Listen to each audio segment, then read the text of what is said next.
हरि ओं नमः सर्वेभ्यः।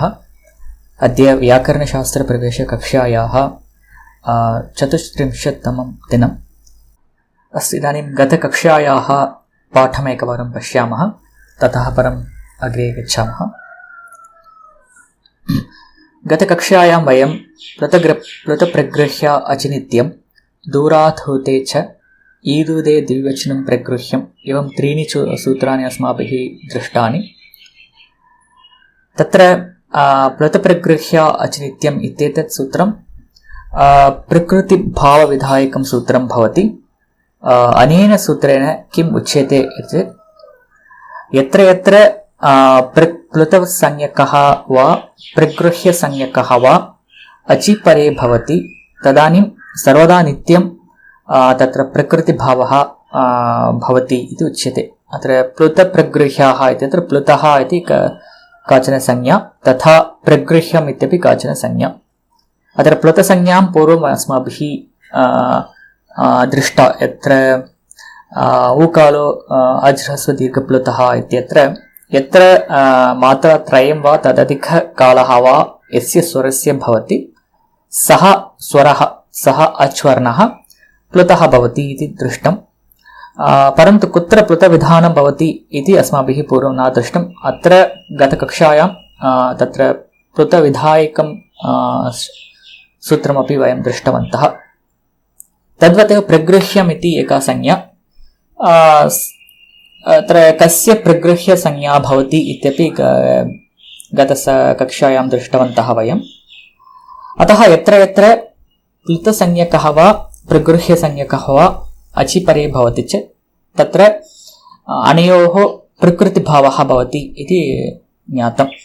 तत्र प्लुतविधायकं सूत्रेषु तत्र 27 यावन्ति वा सूत्राणि तत्र सन्ति। तेषु सूत्रेषु दूरात् हूते च इत्येतत् एकं सूत्रम्। अत्र एतत् एकमेव सूत्रम् अस्माकं लघुसिद्धान्तकौमुद्यां अस्ति। अतः एकं सूत्रं पठामः, यदि आवश्यकम् अन्यानि सूत्राणि वयम् अग्रिमस्तरे पठिष्यामः। इदानीम् अत्र दूरात् हूते च इत्यत्र किमुच्यते? अत्र वाक्यस्य टेः प्लुतः उदात्तः दूरात् हूते एवं अनुवृत्तिसहितं सूत्रं तत्र भवति।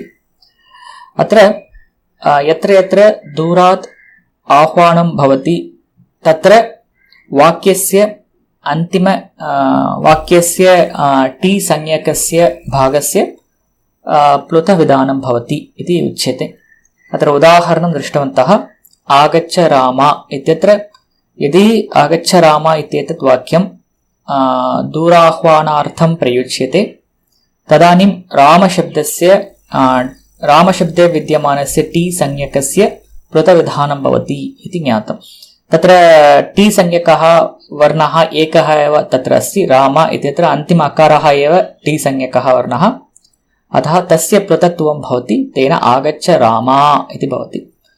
यदि सुहृत् शब्दं स्वीकुर्मः चेत् तत्र सुहृत् इत्यत्र ऋकारः तकारः अनयोः टी संज्ञा भवति। तत्र ऋकारस्य एव प्लुतसंज्ञाविधानं भवितुम् अर्हति, यतः सः एव वर्णः अच्वर्णः, अतः तत्रैव प्लुतविधानं भवति, तेन सुहृद् इति भवति। पुनः तद्वत् एव राजान् इति भवति। परन्तु एतत् स्मर्तव्यम्, अत्र यदि दूरात् आह्वानं भवति तत्रैव एतादृश प्लुतविधानं भवति इति ज्ञातव्यं प्रथमं। द्वितीयं प्लुतविधानं सर्वदा वाक्यस्य अन्तिम टी संज्ञकस्य एव भवति इत्यपि ज्ञातव्यं। तृतीयं स तु टी संज्ञकः भागः तत्र सम्बोधना विभक्त्यन्तरूपे भवेत् इत्यपि ज्ञातव्यम्। यत्र सम्बोधनारूपं न दृश्यते तत्र अस्माभिः तत्र प्लुतविधानं कर्तुं न शक्यते, तद् वयं स्मरामः। इदानीं प्लुतप्रगृह्य अचिनित्यम् इत्यत्र यत्र प्लुतसंज्ञकः कश्चन अवयवः अथवा कश्चन शब्दः अचिपरे भवति चेत् तदानीं प्लुतसंज्ञकः तत्र प्रकृत्या तिष्ठति इति ज्ञातम्। अत्र उदाहरणमेकं पश्यामः। तत्र रामा आयाहि इत्यत्र रामा इत्यत्र अकारस्य प्लुतविधानं जातं तत्र पुनः सन्धिः न भवति, तत्र प्लुतस्वरः प्रकृत्या तिष्ठति इदानीम्। अतः प्रमा आयाहि इति तत्र प्रकृतिभावः। पुनः तत्र विष्णु अत्र इत्यत्रापि प्रकृतिभावः विद्यते। तत्र विष्णु इत्यत्र ओकारस्य प्लुतसंज्ञा भवति, अतः ओकारः तत्र प्लुतः भवति। पुनः अत्र लघुसिद्धान्तकौमुद्याः उदाहरणं वर्तते, आगच्छ कृष्णा, अत्र गौश्चरति, तत्रापि प्रकृतिभावः तिष्ठति। इदानीम् अग्रे प्रगृह्यं एतां संज्ञां दृष्टवन्तः। तत्र पञ्चसूत्राणि सन्ति, आहत्य 9 सूत्राणि। तेषु 5 सूत्राणि तत्र लौकिकसंस्कृतविधाने भवति इति कारणेन तत्र 5 सूत्राणि अस्माभिः पठ्यन्ते, परन्तु क्रमशः वयं पठामः। परन्तु अन्यानि सूत्राणि वैदिकप्रयोगनिर्माणार्थम् अथवा प्रयोगसाधनार्थं तत्र अन्यानि 4 सूत्राणि भवन्ति, तानि अत्र न पठ्यन्ते। अत्र इदानीं 5 सूत्राणि। ईदुदे द्विवचनं प्रगृह्यम् अदसो मात् निपात एकाजना ओत् सम्बुद्धौ शाकल्यस्य एतावदार्षे। तेषु सूत्रेषु प्रथमं सूत्रम् अस्माभिः समापितं। तत्र ईदुदे द्विवचनं प्रगृह्यम् कः अर्थः? ईदुदे इत्यनेन ईकारान्तम् ऊकारान्तम् एकारान्तम् इति अर्थः। अतः यत्र यत्र ईकारः वा ऊकारः वा एकारः वा अन्ते भवति, तथा तत् शब्दरूपं तु द्विवचने भवति चेत् तत्र तत् शब्दरूपं प्रगृह्यम् इति संज्ञां प्राप्नोति। अत्र उदाहरणमेकं पश्यामः। अत्र ईकारान्त शब्दस्य उदाहरणम् अत्र हरि तथा मथि इत्यत्र ईकारः अन्ते वर्तते। हरि मथि इमौ द्वौ अपि शब्दौ द्विवचने स्तः, अतः तत्र प्रगृह्यसंज्ञा भवति। अतः हरि इत्यस्य प्रगृह्यसंज्ञा तथा मति इत्यस्य अपि प्रगृह्यसंज्ञा भवति। पुनः ऊत् इत्यस्य उदाहरणं गुरु साधु, अत्र इमौ शब्दौ अपि प्रगृह्यसंज्ञकौ भवतः। तद्वदेव अत्र एदान्त, अत्र एकारान्तं शब्दं पश्यामः चेत् तत्र सीते वने एवं रूपाणि भवन्ति। अत्र पुनः ईदुदे इति वदामः चेत् तत्र नामपदस्यैव इति न, तत्र क्रियापदस्य अपि भवितुम् अर्हति। अत्र उदाहरणं पश्यामः चेत् तत्र आत्मनेपदेषु धातुषु तत्र लट्लकारे प्रथमपुरुष द्विवचनरूपं पश्यामः चेत् तत्र वन्देते, पचेते, गम्येते, तत्र अन्ते एकारः वर्तते, ते इत्यत्र एकारः वर्तते। पुनः तत्शब्दरूपं तु द्विवचने अस्ति, अतः वन्देते इत्यस्य अपि प्रगृह्यसंज्ञा भवति। पुनः पचेते इत्यस्य अपि तथा गम्येते इत्यस्य अपि।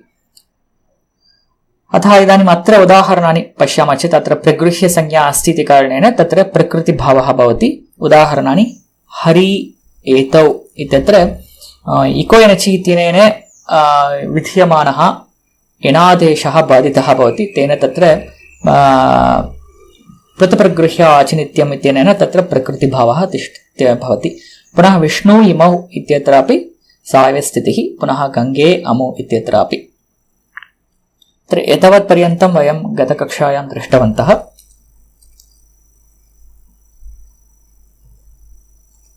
इदानीम् अग्रिमं सूत्रं पश्यामः। तत्र अदसो मात् इति सूत्रम्। एकवारं पदार्थं पश्यामः। अदसः इति चेत् अदस् शब्दस्य इति अर्थः। पुनः मात् इत्यनेन मकारात् परम् इति अर्थः। अतः मकारः मकारात् परम् इति मात्, यथा राम रामात् तथा मात् इति भवति। तत्र अदसो अदस् शब्दस्यापि प्रगृह्यसंज्ञा भवति, मकारात् परम् इति उच्यते। अत्र इत्युक्ते कः अर्थः? यत्र यत्र अदस् शब्दरूपेषु मकारात् परम्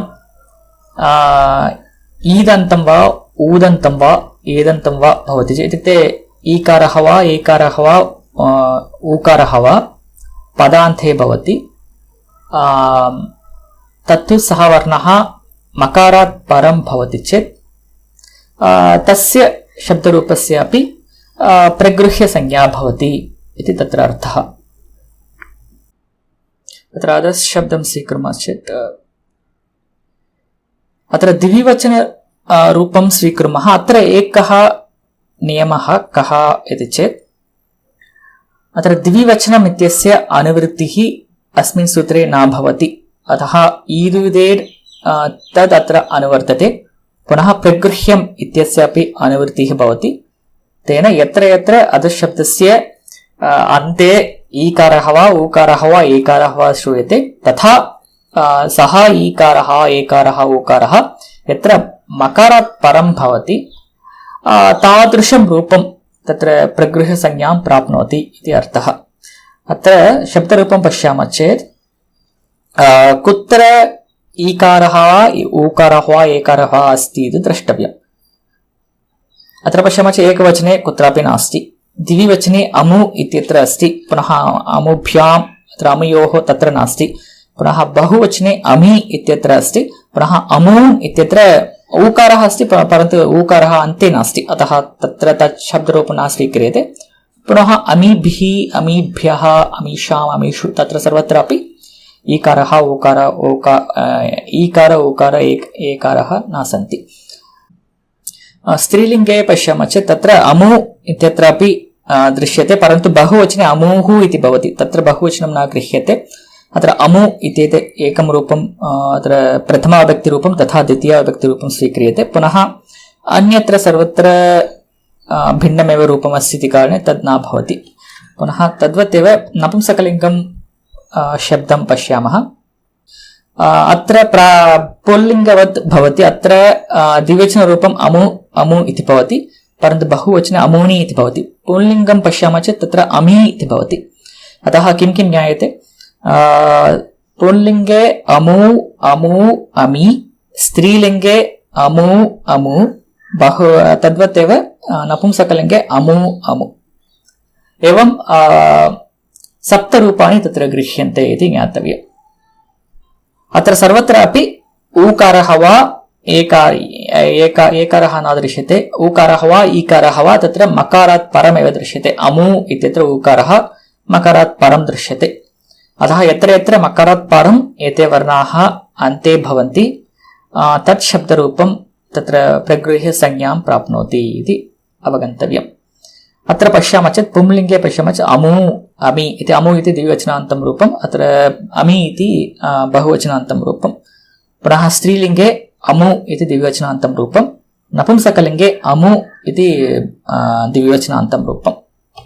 अत्र प्रश्नः वै नाट् अमूनि किमर्थं न गृह्यते इति प्रश्नः अस्ति। अत्र अमूनि इत्यत्र ह्रस्वः इकारः, अत्र ईदूदे द्विवचनं तत्र ईदन्तम् इति उच्यते, तत्र इकारः नास्ति ईकारः। यत्र ईकारः वा ऊकारः वा एकारः वा अन्ते भवति, अत्र ह्रस्वः इकारः अस्ति इति कारणेन तद् न गृह्यते। अस्तु, इदानीम् अग्रे पश्यामः। इदानीम् एतानि एव रूपाणि तत्र भवन्ति। अत्र अमु इत्यत्र रूपद्वयं, प्रथमाविभक्तिरूपं द्वितीयाविभक्तिरूपं, तथा स्त्रीलिङ्गे अपि नपुंसकलिङ्गे अपि आहत्य सप्तरूपाणि एव अत्र गृह्यन्ते। अत्र उदाहरणं पश्यामः चेत् अत्र यदि तत्र प्रगृह्यसंज्ञा भवति तदानीं कृतप्रगृह्य अचिनित्यम् इत्यनेन तत्र प्रकृतिभावः भवति। तेन अत्र अमी ईशाः इत्युक्ते ते ईशाः इति अर्थः। पुनः रामकृष्णौ अमु आसाते, अत्र अमु आसाते तत्रापि प्रकृतिभावः भवति, अत्र सन्धिः नैव प्रवर्तते।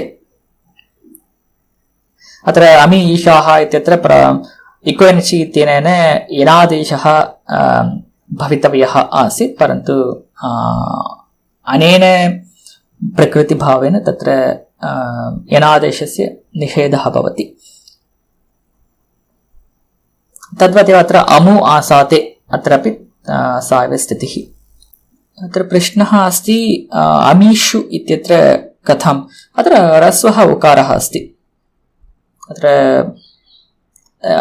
निमित्तद्वयमपि तत्र न सम्पद्यते खलु। अत्र ह्रस्वः उकारः अस्ति, तद्वत् तद् मकारात् परमपि नास्ति, अतः तद् रूपं न गृह्यते।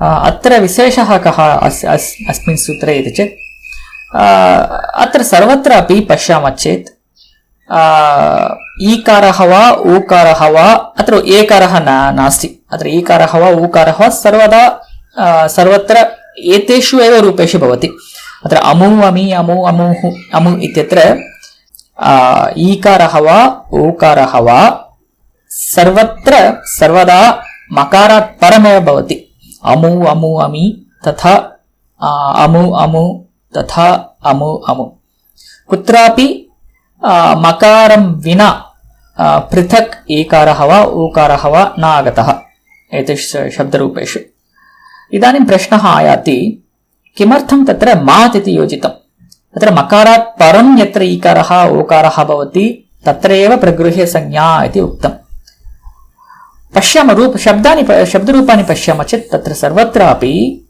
मात् परमेव ईकारः ऊकारः भवति तर्हि किमर्थं मात् इति योजितम् इति चेत् अत्र अधश्शब्दात् तत्र अकच् इति कश्चन प्रत्ययः भवितुम् अर्हति अत्र अधश्शब्दस्य अकच् इति कश्चन प्रत्ययः भवितुम् अर्हति तेन प्रत्ययेन अदकस् इति रूपसिद्धिः तस्य प्रथमा बहुवचनं रूपं स्वीकुर्मः चेत् तत्र अमुके इति रूपं भवति तत्र अमुके इति एतद् रूपं पश्यामः चेत् एतद् रूपमपि अधश्शब्दस्य एव रूपं परन्तु तत्र अन्ते एकारः वर्तते परन्तु मकारात् परं सः एकारः न वर्तते अतः एतादृशेषु रूपेषु तत्र प्रगृह्य संज्ञा न भवति तेन तत्र यथा विहितं सन्धिः तत्र अवश्यं भवति तेन अमुके अत्र इत्यत्र पूर्वरूपसन्धिः तत्र अवश्यं प्रवर्तते अत्र कश्चन कुत्र अकच् प्रत्ययः कथं विधीयते तत्सर्वम् इदानीं मास्तु परन्तु अकच् इति कश्चन स्वार्थप्रत्ययः अस्ति तेन योजनेन तत्र अदकस् इति रूपसिद्धौ अमुके इति प्रथमा बहुवचनान्तं रूपं भवति तत्र एकारः मकारात् परं न वर्तते परन्तु एकारः अन्ते वर्तते तथा एतद् रूपमपि अधश्शब्दस्य एव रूपं वर्तते तेन तत्र प्रगृह्य संज्ञा मा भूत् इति कारणेन तत्र मात् इति योजितम् अतः अमुके अत्र इत्यत्र सन्धिः भवति अवश्यम् अत्र अमुके इत्यस्य कः अर्थः अत्र अमि इत्यस्य यः अर्थः भवति स एव अर्थः अमुके इत्यस्य अपि भवति अमी ईशाः इतिवत् तत्र अमुके ईशाः इत्यपि भवति अत्र द्वयोः अपि समानः अर्थः अत्र प्रश्नः अस्ति इस् इट् विधि आर् संज्ञा सूत्रम् एतद् विधिसूत्रं नास्ति अत्र अधसोमात् इत्येतत् संज्ञासूत्रम् अत्र अनेन किं विद्यते अस्य रूपस्य प्रगृह्यम् इति संज्ञा भवति अतः संज्ञाविधानं भवति अत्र अतः संज्ञासूत्रम् एतत् एतानि सर्वाणि अपि संज्ञासूत्राणि एव अस्तु तेन अत्र अस्य सूत्रस्य पाठः समाप्यते अत्र एकं स्मर्तव्यं यद्यपि प्रगृह्य संज्ञायाम् अस्माभिः इमानि सूत्राणि पठ्यन्ते तेषु प्रायशः अस्माभिः प्रथमसूत्रस्य एव प्रयोगः अधिकतया क्रियते अन्यानि सूत्राणि ज्ञानार्थं भवितुम् अर्हन्ति परन्तु प्रयोगे तेषां प्रयोगः उपयोगः अस्ति वा चेत् तावान् उपयोगः नास्ति इति वक्तव्यं परन्तु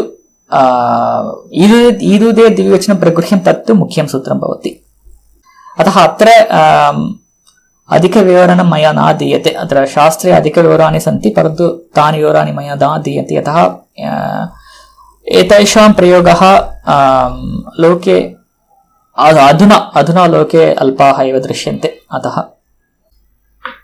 अस्तु धन्यवादः वयम् अग्रिमकक्षायां मिलिष्यामः